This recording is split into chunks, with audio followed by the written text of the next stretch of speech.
All right, a very quick one, guys. So, I came across this news. And I feel it's important I react on it. And sometimes I feel so sad.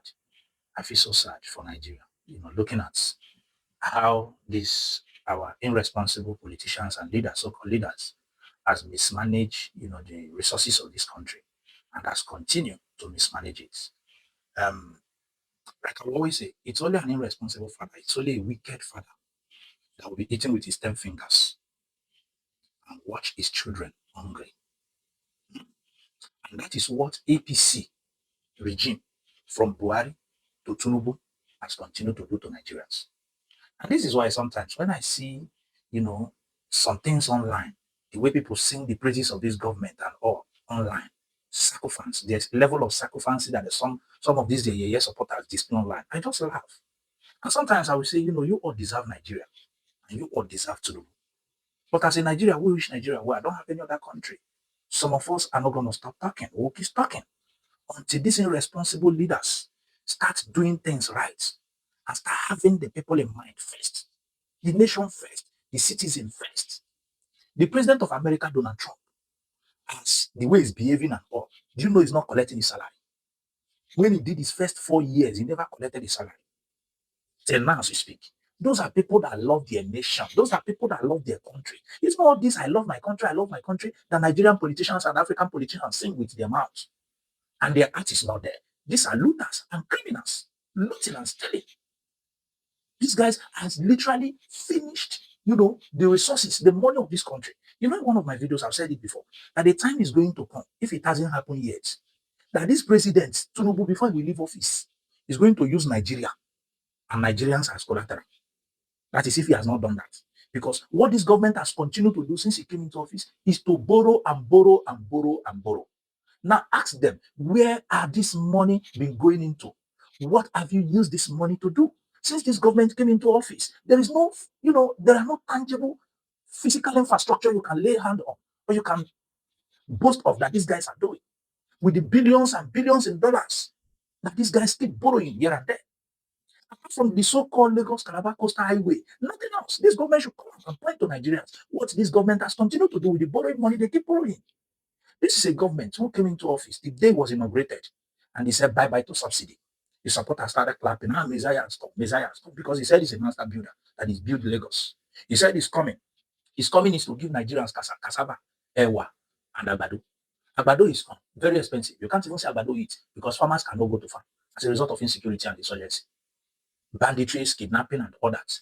Cassava is gari. Cup of gari is very expensive. Poor man in Nigeria does not eat gari anymore.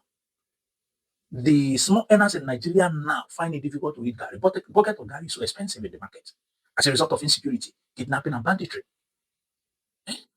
You talk of Ewa. Ewa is even the big man food. It's no longer available as a result of all that too. This is a president that said the money Nigerians as a nation was using to subsidize products, that is no longer going to use it.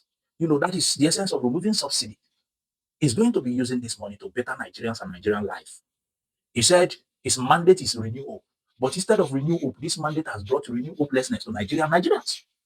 It's as a result of that pronunciation on his inaugural speech day is the reason Nigeria fuel, we are buying fuel 1,000 plus, some places 900. It's as a result of that you have the inflation that you are having today. Cost of living has skyrocketed. Hardship everywhere. Is insecurity you talk about? This government has continued to borrow. As we speak today, Nigeria don't have a well-functioning, well-equipped, functioning medical centers. We don't have functioning research centers. As we speak today, this government has been borrowing and borrowing, and they've been all been squandering this money for their own selfish interest. ASU is threatening to go for strike. This government is not paying salary. Numbers of our doctors has reduced drastically in the past 1 year, 2 years, as a result of these guys are not well paid. Nigerians are dying and dying daily in the hospitals because there are no even power supply, for those hospitals to function. When Nigerians go to those hospitals, they will be the one to buy diesels for government so-called general hospitals. As I speak to you now, I am making this video under darkness. Darkness. Under this regime, under this Tinubu regime, the national electricity grid has collapsed more than 14 times. This government keep borrowing and they keep squandering this money and keep saving the rest for their own selfish interests ahead of 2027. And Nigerians are quiet. Now, moving forward, I came across this news that says the federal government approved 19 billion naira for VP Shetima's aircraft engine and others.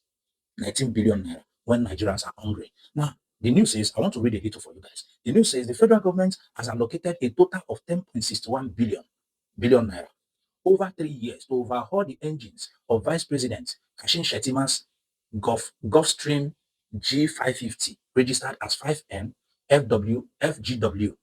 He move on to say the analysis of the appropriation bills from 2024 to 2026 shows that the aircraft received the largest single allocation among engine overall projects in the presidential air fleet, accounting for 55% of the 19.27 billion naira spent on engine maintenance across the fleet during President Bola Ahmed Tinubu's administration. Budget document shows that the allocation jumped from 1.24 billion naira in 2024 to 5.51 billion naira in 2025 before dropping to 3.86 billion naira in 2026. The aircraft, which flies under the call sign Nigeria Air Force 2, when carrying the vice president, has faced repeated technical faults, blah, blah, blah, blah, blah, blah, blah. They won't move on. Now, under the next phase of this article, it says other jets in the fleet also receive fund for engine overhaul. Two Falcon 7X jets received a total of 6.98 billion naira over 3 years, while a Gulfstream jet 5N/FGX received 1.68 billion naira in 2024.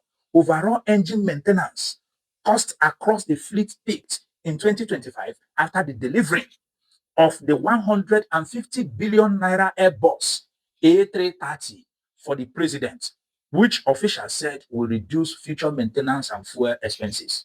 Outside all other billions, these wicked leaders, this Tinubu, President Tinubu has been removing to maintain engine of aircraft for himself and the vice president. This same president went to use 150 billion naira to buy an Airbus for himself. Nigerians are suffering. You see, this is why I feel sorry for those people who are supporters of these people, who go on social media supporting them. This is a government that is forcing tax. It's not tax, it's tax regime on the throat of Nigerians. You want to tax poverty into prosperity. How possible is that? But when we speak, you hear some of them, they are sycophants and they are hypocrites come online and be telling you that the government mean well. Meanwhile, you are suffering. The government is enjoying. These guys has literally finished Nigeria. Is it the 700 million, be 7 billion naira? Yeah, 7 billion that was used to renovate this same VP, this same vice president house in the villa you want to talk about? Is it the 10.1 billion that was allocated for the office of the first lady that was not in anywhere in Nigeria constitution for a car? Is that what you want to talk about? Listen to Tinubu when he came into office, allocated billions and billions of money for himself. You see, I pity Nigerians. There is no doubt this government, this Tinubu regime is already the worst in the history of our democracy since 1999. That's the truth. You can argue all you want, but that's the truth. There is no doubt. There's no doubt. This government, by the time Tinubu finish with Nigerians and Nigeria, is going to be the most corrupt government. What we saw Buhari, what we saw during Buhari will be small. And you see, this is why I feel so pity for Nigerians. And I used to say Nigerians are hypocrites because that's the truth. What these people that has regrouped themselves today, called APC, did to Jonathan and PDP is what they are doing to Nigerians. They are doing 10 times worse than what they claim PDP did. And Nigerians are busy watching. Nigerians are watching. It's quite sad. It's quite sad. So you that you are supporting them on social media, jumping around, I'm sure you are getting from this money. Though I was told that some of you, they give you people 20K to buy data so that you go online and be supporting and writing trash. It's a pity. It's a pity. I just pity Nigeria, man.